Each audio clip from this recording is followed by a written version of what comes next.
Salut les amis, j'espère que tout le monde va bien. On est parti pour une nouvelle vidéo. On va démarrer les deux unes des quotidiens madrilènes. Le quotidien AS qui consacre sa une à la victoire de la sélection espagnole hier du côté de Chypre sur le score de 3-1. Tridente y Liderato, les trois attaquants qui étaient titulaires au début de cette rencontre ont marqué, et notamment Rosselló, l'attaquant du Real, accompagné d'un but de Oyarzabal et du jeune barcelonais Lamine Yamal. Une information qui concerne le Real sur cette une du quotidien AS. En haut, la mauvaise nouvelle est tombée, on va en reparler dans quelques instants. Hier, on parlait de cette blessure contractée par Eduardo Camavinga lors du rassemblement avec l'équipe de France. Le quotidien AS annonce, sans avoir de communiqué officiel de la part du Real, puisqu'il devrait tomber aujourd'hui, le communiqué officiel, qu'Eduardo Camavinga va manquer 2 mois de compétition. Visiblement un problème au niveau du genou pour Cama. On continue, la une du quotidien Marca, là aussi évidemment la victoire de l'Espagne hier du côté de Chypre qui est mise à l'honneur. Et puis pareil, en haut, Baja de Camavinga, blessure pour Eduardo Camavinga. Bon, à l'inverse du quotidien AS, le quotidien Marca ne nous donne pas de durée d'indisponibilité pour le milieu de terrain français. Ce que l'on sait de cette blessure, c'est que vraisemblablement c'est une entorse du genou. Il y a encore des examens qui vont être réalisés par Camavinga aujourd'hui, ce vendredi. Il y en a déjà eu hier. Il n'y a pas grand-chose qui a filtré de cette blessure et de ces examens. Normalement, le communiqué officiel du club et donc le communiqué médical devrait tomber dans le courant de la journée. Certaines sources annoncent donc une entorse du genou pour Eduardo Camavinga et une blessure comprise entre 1 mois et 2 mois, donc potentiellement plus de Camavinga en 2023. C'est d'ailleurs ce qu'annonce le quotidien Relevo. Camavinga dit au revoir à 2023. L'objectif pour lui est maintenant de revenir pour la Super Coupe d'Espagne début janvier 2024. Une petite image qui nous montre à quel point donc l'importance de Camavinga pourra peut-être être remarquée sur les prochaines semaines, parce que ça va faire quand même beaucoup de matchs sans Cama si cette blessure est confirmée, et si donc les 2 mois sont bel et bien confirmés, les 2 mois d'absence. Mais il y a beaucoup de matchs pour le Real qui vont arriver, et ça va faire mal. Pas de Cama, pas de Tchouaméni. Ça fait quand même beaucoup de blessures côté Real. Cadix, Napoli, Grenade, le Betis, l'Union Berlin, Villarreal, Deportivo Alavés, Majorque, toutes ces rencontres potentiellement seront manquées par Eduardo Camavinga. C'est quand même un énorme coup dur. On attend la confirmation aujourd'hui. On peut pourquoi pas avoir une bonne surprise et que la blessure soit moins grave que prévu, mais voilà, c'est pas la tendance du côté des médias qui suivent le Real.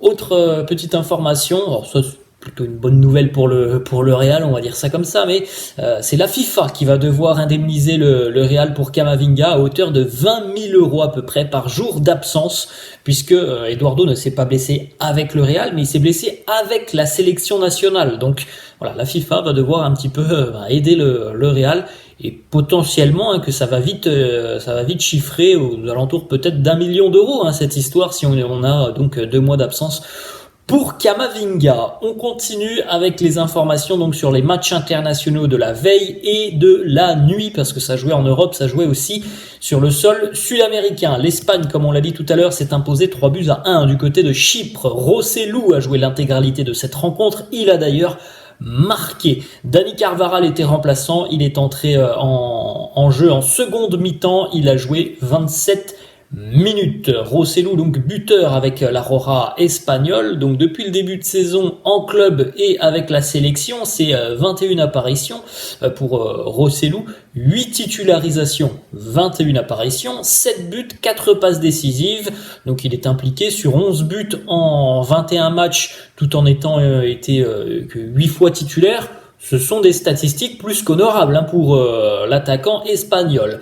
L'Autriche de David Alaba jouait du côté de l'Estonie, victoire 2-0 pour les Autrichiens. David Alaba était capitaine évidemment de sa sélection. Il a joué l'intégralité de la rencontre et il a d'ailleurs été élu homme du match. Tant mieux pour David. Espérons qu'il pourra retrouver une certaine forme du côté du Real parce que voilà, pour moi c'est l'une des grosses déceptions depuis le début d'année. En tout cas, c'est un joueur qui pour moi est en dessous de ses capacités, de ses qualités.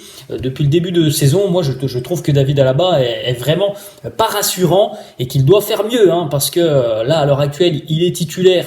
Et tant mieux pour lui, mais c'est parce qu'il y a aussi beaucoup de blessés dans le secteur défensif. Moi, il ne me rassure pas depuis le début de saison, donc espérons, hein, qu'il y aura quand même pour David Alaba des jours meilleurs côté Real. On continue avec cette fois-ci du côté de l'Amérique du Sud. On avait de très jolis duels cette nuit, notamment pour l'Uruguay de Fede Valverde qui se déplaçait en Argentine pour affronter l'Albiceleste. Et énorme surprise, hein, quand même, parce que l'Uruguay s'est imposé en Argentine sur le score de 2-0.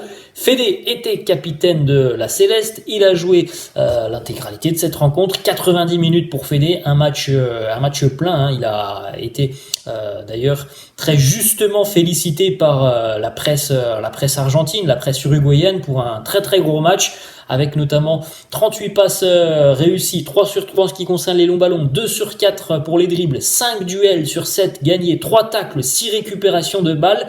Donc voilà, un match tout simplement dans le registre de Fede, avec une grosse activité au milieu de terrain, un gros volume. Le Brésil de Vini, Rodrigo et Endrick étaient aussi en lice cette nuit. Les Brésiliens se déplaçaient en Colombie, hein, dans un stade qui était vraiment chauffé à blanc. Il y avait évidemment un guichet fermé, le stade était tout en jaune, donc une rencontre assez compliquée, hein, pour les Brésiliens, qui ont été quand même plutôt pris à la gorge, hein, pendant cette rencontre. Ils ont été globalement dominés.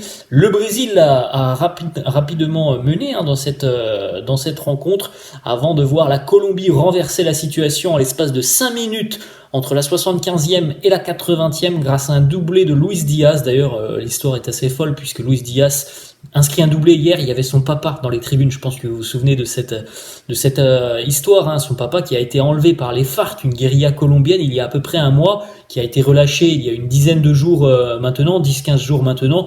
Et là, il était là pour assister au doublé du fiston. Il y avait les larmes du papa. Bref, c'était assez dingue. Le Brésil a donc été battu, Vinicius a joué 27 minutes, on va en reparler, Rodrigo a joué 1 heure et Endrick a joué une petite quinzaine de minutes. Vinicius n'a joué que 27 minutes, évidemment, parce que il y a une blessure pour Vini.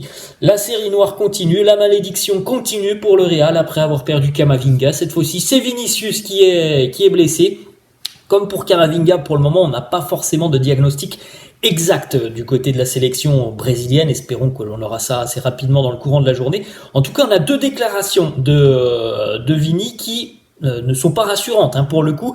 La prochaine rencontre pour le Brésil, c'est un match face à l'Argentine. Donc évidemment, Vinicius aurait certainement aimé participer à cette rencontre. À l'issue de la rencontre, déjà, il y avait un bandage au niveau de la cuisse, il y avait une poche de glace sur la cuisse de Vini. Un journaliste lui a demandé est-ce que tu vas jouer face à l'Argentine? Réponse de Vinicius, ça va être difficile. Voilà, déjà, c'est pas une très très bonne nouvelle. Ensuite, on a une autre déclat de Vini, justement, sur la blessure, la gêne qu'il a ressentie, hein. C'était sur une situation anodine, c'est un sprint, c'est pas sur le tacle que l'on peut voir parfois sur les réseaux sociaux, une photo d'un tacle assez rugueux d'un joueur colombien. C'est pas ça qui a blessé Vinicius, c'est tout simplement un sprint. Et voilà, un problème au niveau de la cuisse.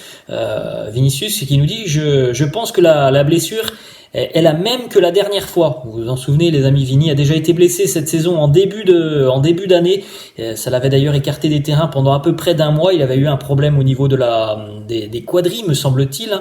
Et donc voilà, il nous dit j'ai l'impression que c'est la même chose. Donc voilà, tout porte à croire que c'est une très mauvaise nouvelle et qu'il va y avoir là aussi une absence assez longue pour Vinicius. Parce que un mois, ça fait quand même long, hein, quand on sait que le Real n'a pas toujours d'efficacité offensive et a eu beaucoup de problèmes.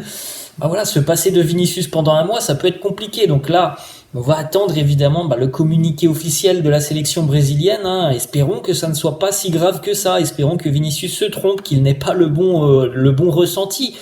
Mais on a quand même un joueur qui nous dit je pense que je ne jouerai pas face à l'Argentine et je pense que j'ai la même blessure que j'ai eu en début de saison, une blessure qui l'avait éloigné des terrains pendant un mois.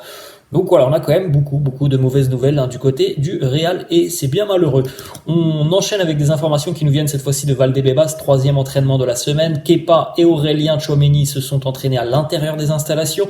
Dani Ceballos et Jude Bellingham, eux, se sont entraînés sur le terrain, mais à l'écart du groupe, même si Dani Ceballos a participé un petit peu à la séance d'entraînement avec le groupe, il n'a pas pris part à l'intégralité de cette séance. Une petite déclat d'Arda Güler qui a répondu à une question d'un journaliste du Chiringuito. Comment se passe ton processus de récupération? Voilà, petite réponse de Arda Güler. Good. Ça va. Donc on attend évidemment des informations. On sait que Arda ne reviendra pas avant au moins une quinzaine de jours, voire certainement un peu plus.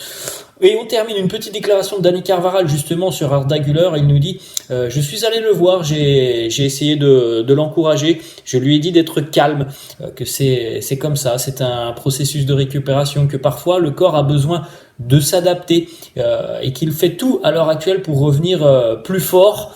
Je lui ai parlé de mon expérience, je lui ai dit tu n'es pas seul, tu n'es pas le seul à qui ça arrive. Voilà, c'est super quand même d'avoir autant de joueurs expérimentés qui peuvent venir tout simplement épauler un petit peu le jeune Arda Güler. C'est pas facile à 18 ans, tu arrives dans un club comme le Real, tu connais déjà 3-4 blessures en l'espace de 3-4 mois justement, donc voilà, évidemment que moralement ça doit pas être simple et je pense que ça lui fait beaucoup de bien aussi d'avoir des joueurs expérimentés qui viennent le soutenir. Voilà les amis, la fin de cette vidéo, j'espère que ça vous a plu, n'hésitez pas comme d'hab à lâcher un petit pouce bleu, n'hésitez pas non plus à vous abonner à la chaîne, je vous dis à la prochaine, ciao.